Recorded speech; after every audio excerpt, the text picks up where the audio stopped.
people? You're tuning into another episode of the WrestleManiac UK show with myself, Mex, the WrestleManiac, alongside my co-host, Gabe. Gabe, what you saying? Yo, scraps with Gabe. What's good?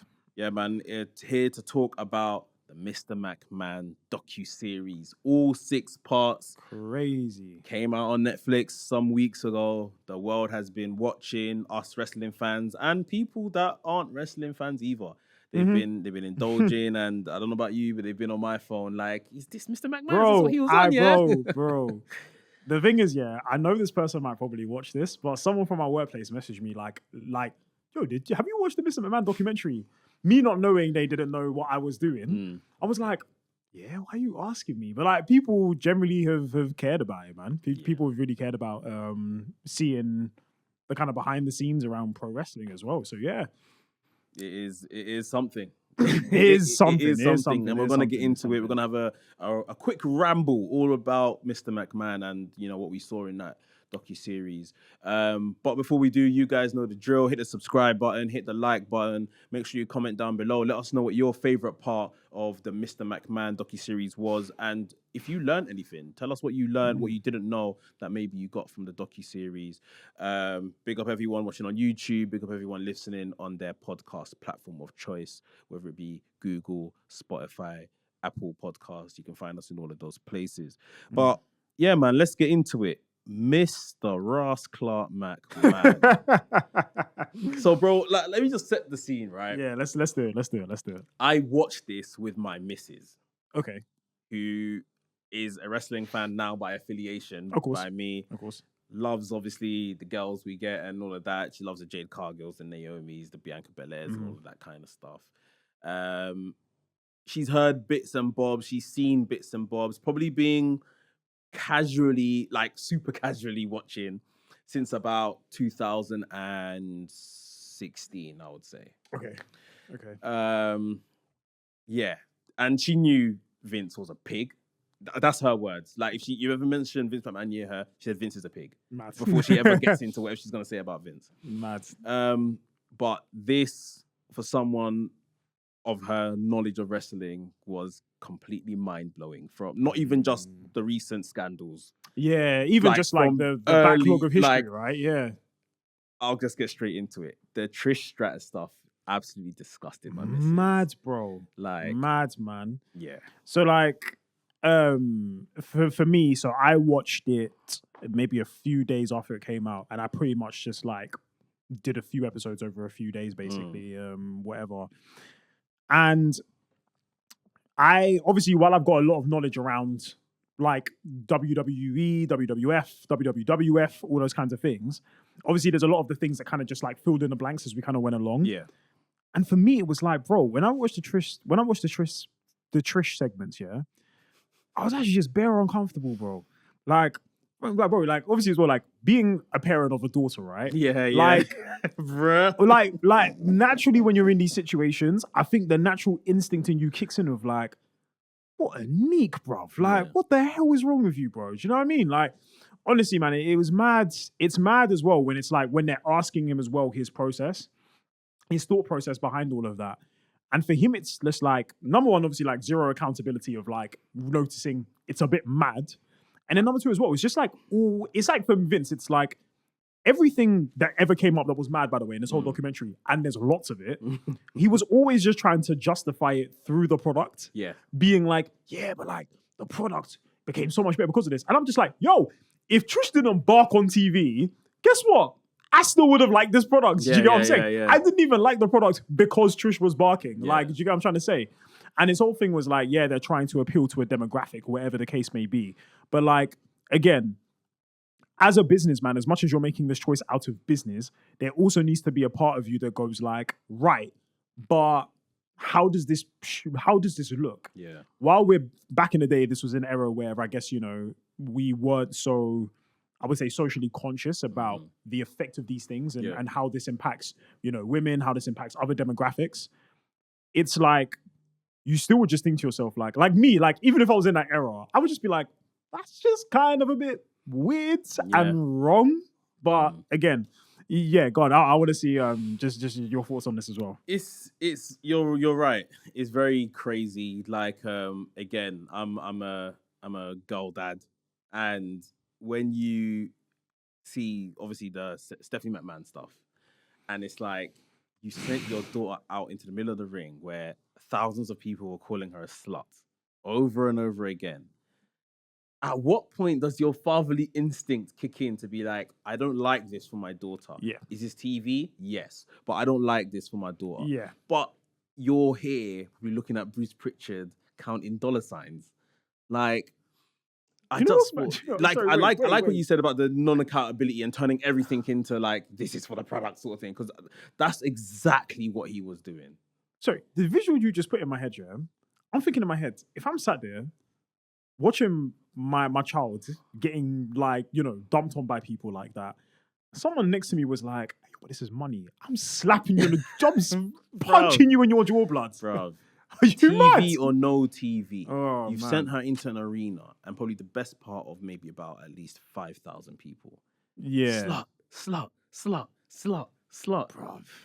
I don't know, man. That's mental. Yeah. That is absolutely mental. Let alone the, I think we had a story. I think we had a story. And again, I was going to impregnate. Listen. I was going to impregnate Stephanie. Bruv. And then wait, correct me if I'm wrong. Didn't they ask him if he pitched that? And he goes, I don't remember pitching that. Yeah. He was like, nonsense, bro. Come on, man. Some nonsense. And you can see even now in her big age, Stephanie didn't want to talk about it. Yeah. She didn't want to talk about it. Like, it's just like... She literally tried to skive the whole conversation. Like, yeah, happened. Yeah, let's move on, next one.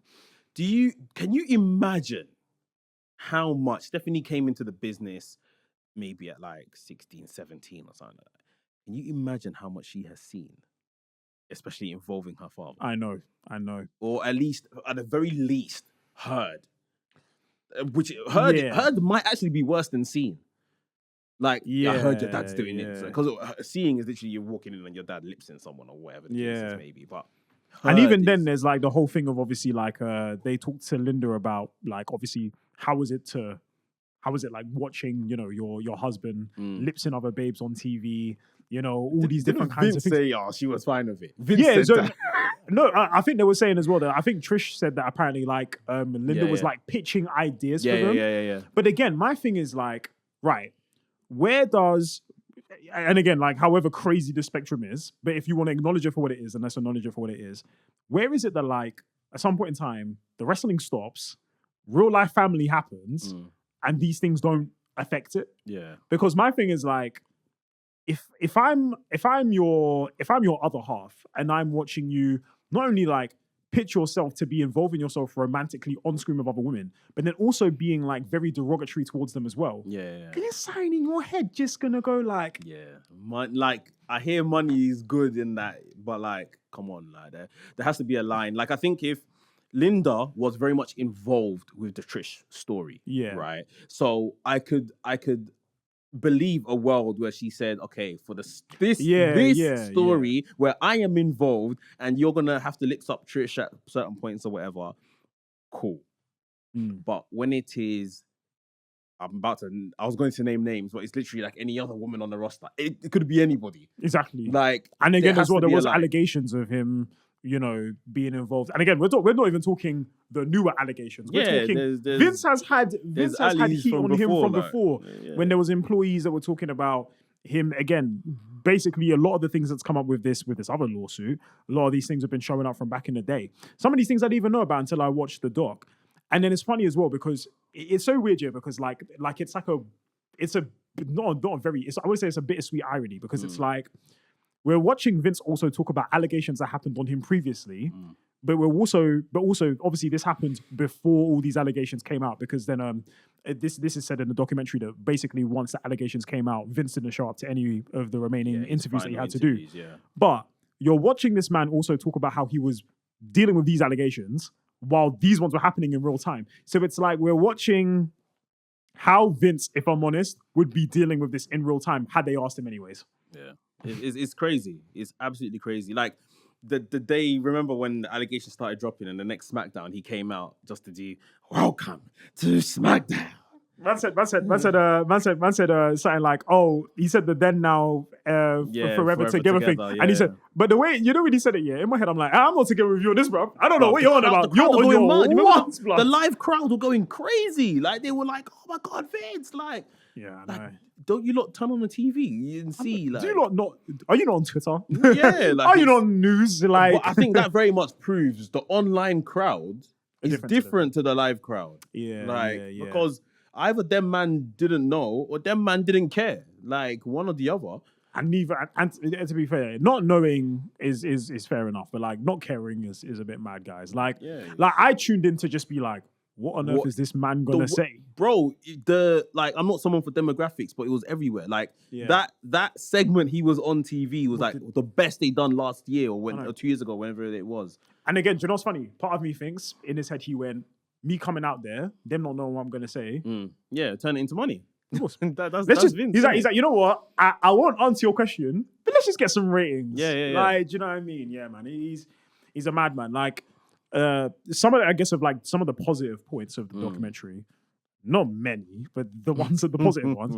It was very interesting to just watch someone very organically talk about the growth of wrestling. Yeah. And obviously how he's kind of talking about him getting it from his father, and then obviously how he was kind of making the ploy of like, there was different promotions and he was like, I want to scope them all together under one banner. Yeah. It was actually like, for me, understanding the economics of all of that, just from like an actual business standpoint. Less of the character, more of the business standpoint. It was really interesting stuff to know, to be honest with you. It was really, really interesting stuff. I was, again, like you're saying, I was kind of, we know some of this stuff already, but to kind of have it spelled out to you, like the business acumen he has, the ruthlessness he had, was it Shane that was telling the story, I think in maybe the last episode or the second to last episode of, or someone was telling it about Shane.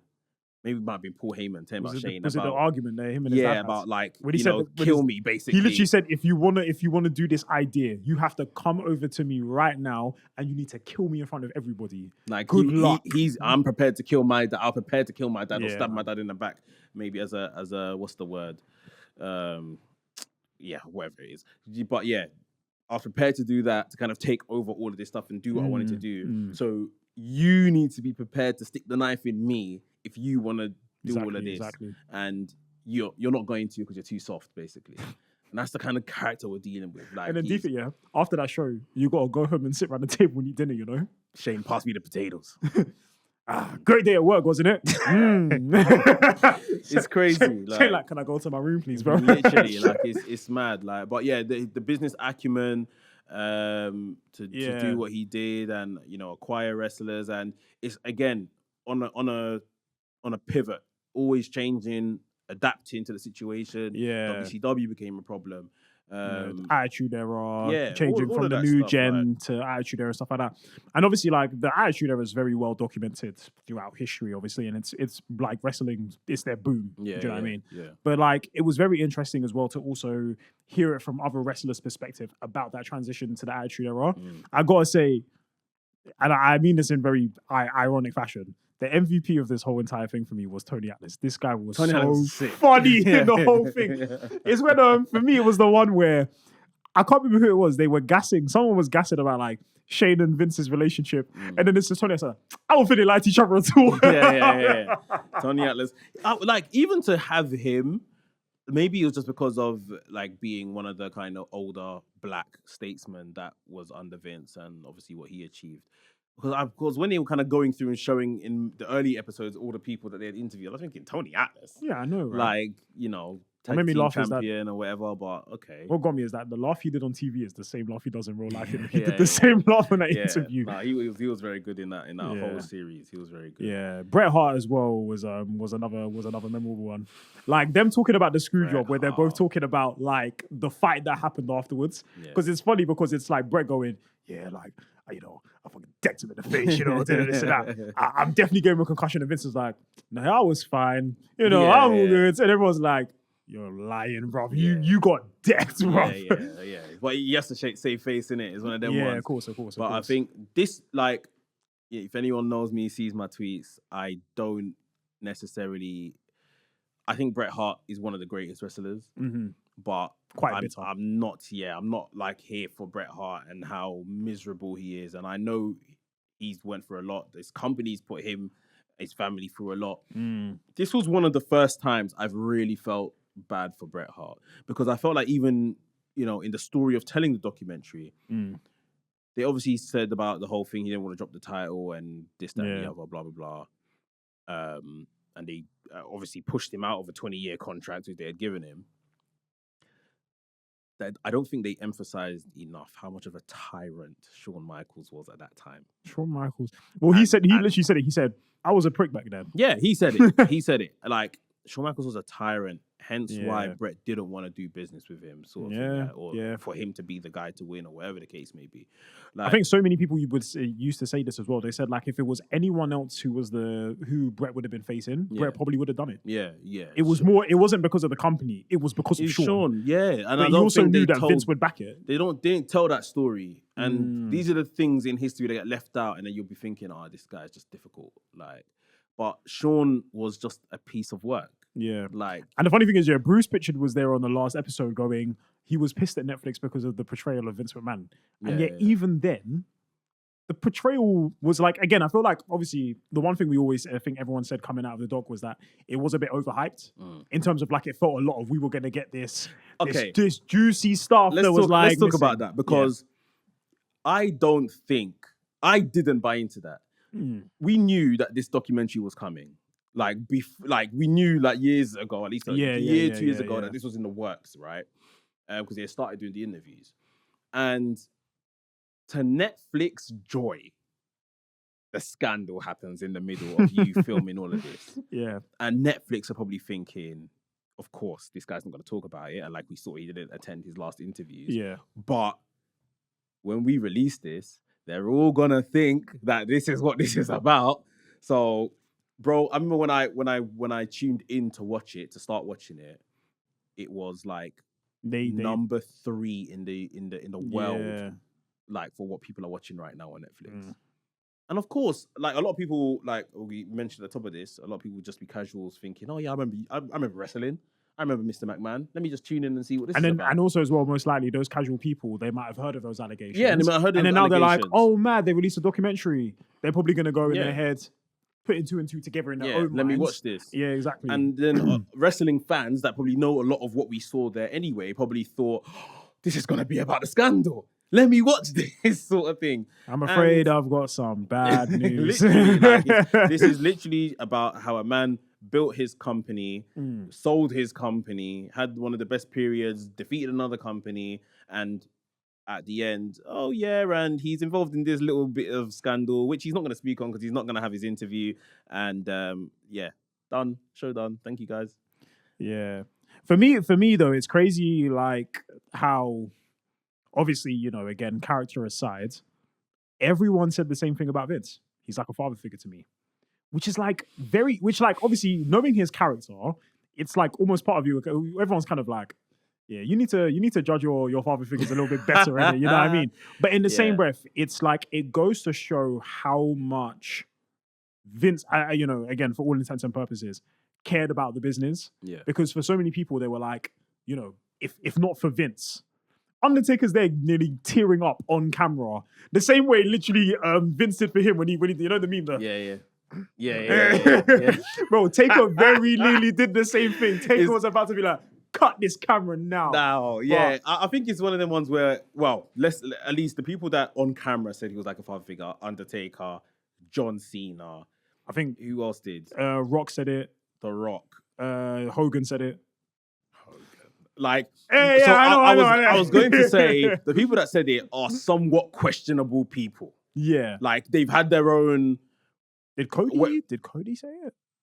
I think Cody might have said it in reference to he's like a father figure to many people, something like that. Yeah, okay. But yeah, I feel like, like whether it's with their political views or something, these people have been they're somewhat questionable. Yeah. So yeah, like one part that I couldn't really stomach after we'd seen everything with Trish and how he was with the women and his own wife, etc., was when he had his match with McAfee at the recent WrestleMania, maybe a year or 2 years ago. And then the women, you see in Gorilla, when he got back, the women rushed him all to give him a hug. And I was thinking, like, I know like he's your boss and you might be seeing him as this quote unquote father figure and you're happy that this 70, 80-year-old man had this match. Yeah. But He's you know what I mean. Like, do you not really want to be hugging this guy? One thing I do want to touch on very quickly, because for me it was actually quite difficult to watch, was the conversation they had about Owen Hart. Yeah. Now, like for me, obviously, again, there was a lot that I walked away from with that documentary, and I was just like, "Yeah, Vince, you are a nasty man." Obviously, again, all allegations, incredibly nasty, and all those kinds of things. But for me, it was the over the edge thing, because for me, it was just like everyone unanimously said the show should have stopped. The show should have stopped. My missus jumped out of her chair when I told her the show continued.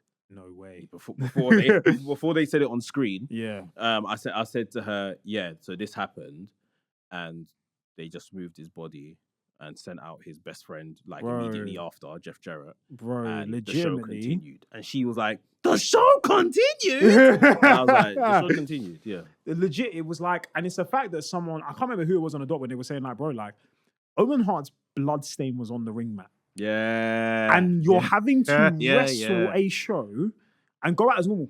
And for me, it's JR. Did you see that? Did you see that clip where Undertaker like looked? Yeah, bro. Undertaker looked like.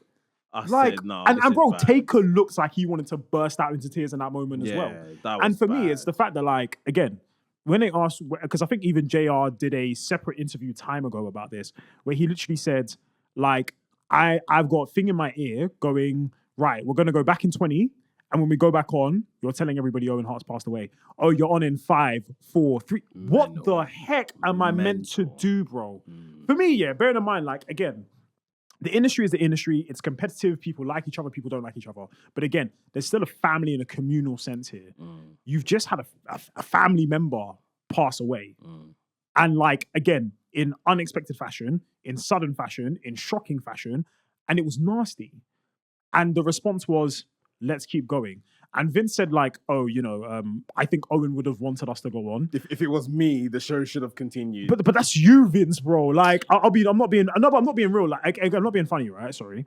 But Vince, again, like, has evidently shown that there's no lengths he won't go to make something good for television. So for him, again, bear in mind as well, this man also tried to fake his own death on TV. Yeah. So of course, if he had died for real, he just would have been like, of course, continue on in my absence, whatever the case may be. But again, we're dealing with a real-time situation where you're not this person. You should have been sensitive more to the fact that there's family members of his watching. There's gonna be friends. There's young people in the audience watching at home as well. They'll be affected by that kind of stuff. As much as you could have said to yourself, yes, Owen would have wanted it, I would have gone, as much as I think he does or doesn't, best thing to do just for political, stop the show. Yeah. But we know this guy is not all there, Vince. Like, I mean, yeah. for him to say what he said, you know, there's obviously probably been apologies, compensation to the family and all of this kind of stuff when it happened, right? Now, Vince would have been interviewed for this in 2021, 2022 or something. For you to say it then. I know, right? Like, I know. You can change. You don't have to be wrong and strong in a situation like this. You could have said, you know what? I hold my hands up. In hindsight, might not have been the best idea. The family might not have been the best idea to continue. Yes, we would say the show must go on. This is show business. But in hindsight, I can see this might not have been the best idea. Yeah. In 2021, with your big chest, you still said, well, Owen would have wanted me to continue. I would have wanted everyone to continue if it was me. I know. And it's like, the family will obviously be sent clips of this, and if they're probably not into WWE, they probably won't watch it. But I mean, Martha works with AEW now, with like the Owen Hart Cup and stuff. There is no way she wouldn't have been told by someone, even if the person was a prat, just to kind of piss her off. Like, oh, Vince would have continued the show. He just said it on Netflix. Like, this is what I mean. It's just like, bro. Like, for me, I don't even care if I was a wrestler and I'm just saying this hand on heart. Like, for me, it would have been a thing of if they told me to go out there, I would have been like, I'm not going. I'm sorry. You can, if that means I'm fired, if that out Jeff Jarrett straight after, who is his best friend, bro, legit, yeah. The guy's trying to cut the promo, and you can see it's like in my head as well. If I'm Jeff Jarrett, part of me, of course, is going to be like, my best friend has died, and the part's going to be like, what the flip am I doing right now? And that's the thing. To be honest, so obviously JR told the audience at home he is dead. They didn't tell the live audience. The live audience didn't know. I don't know. Obviously, wrestlers in the back, they literally said he was just getting wheeled past us. But I don't know if they knew at the time. I think they did. Because I think a lot of them were saying, like, we're getting ready to go out and he's wheeled past us. Yeah. I mean, but that could still mean, and obviously this isn't defense for Vince or anything like that. It could still mean that they just thought he was badly, critically injured and they're taking him to a local medical facility. No, so I think Did they when actually they know? I think when they described it, I think because they were saying that Jerry Lawler apparently he went up, and when he came back to the commentary desk, Yeah. he said to JR, "Yo, it don't look good." Yeah. And then obviously again they announced to JR, they told JR go on air and tell everybody. So that meant at that point in time they knew he died. Yeah. So then all those influx of talent are now still going out to go wrestle, and they have the knowledge that he's passed away. Bear in mind as well, the broadcast will be playing backstage as well. So backstage talent will now be, and think about it as well, spreading. if someone had gone, say you're in the locker room and everyone goes, yo, guys, Owen's just had an accident. Everyone's probably going to gather around and go, oh, let's wait and see what's going to happen. And then you will now all find 5 out. minutes here, you hear JR say it. Exactly. It's a horrible scenario, man. There's no two ways to count it, and one that, it will never leave the business. Everyone will remember this. Like, I think Brett thinking that the company done this to get back at him for leaving was a bit much. This is what I mean. That's Brett being Brett. I think he was saying, because I think the way he's saying it was like, I think he was just saying it was more like the emotional trauma of losing him. I think it was just like a thing. Because I think he said that he was like, oh, I look back now and I'm like, nah. I know it's an accident. Yeah. But man, I think in terms of it, like, just it's a weird one because on the whole, and just wrapping up here, I just feel like thank you, Vince, for what you created. And where the industry, has kind of gone, even though probably without AEW you would have killed it somewhat. Like, thank you, but my God, are you a sick man. That is more Honestly, than likely, and I don't call the shots when it comes to this, but you're more than likely gonna burn in hell, mate. Like, but I'll leave that to you and your God, innit? Like, what was it? No chance in hell. Just put as in no chance. Full stop. In hell. In hell. It's a different sentence. Yeah. It's a mad one. But ladies and gentlemen, the Mr. McMahon docuseries. Yeah. If you guys do want to go and watch it, feel free, go on ahead. Again, there are some bits of it that I guess is interesting. Again, if you want to learn about more of the side of the business rather than just like the wrestling and the psychology behind Mr. McMahon and everything like that. But yeah, I'd say it's worth a watch if you're interested. But again, just be prepared that like you're not going to get any better notions of Vince McMahon off that show. I'm so sorry. Not at all. But yeah, we'll put a bow in it and we'll wrap it up there. Gabe, where can the people find you? I'm at Graps with Gabe, Twitter, TikTok, Instagram. Hit me up, give a follow. Yeah, man. And of course, you can follow me on WrestleManiac UK, all the same places, X, Instagram, YouTube, and TikTok. And of course, you can get your podcasts from all your podcast platforms as well. We will be back soon with some more podcasts. WrestleManiac UK signing out, and I'll see you soon. Peace.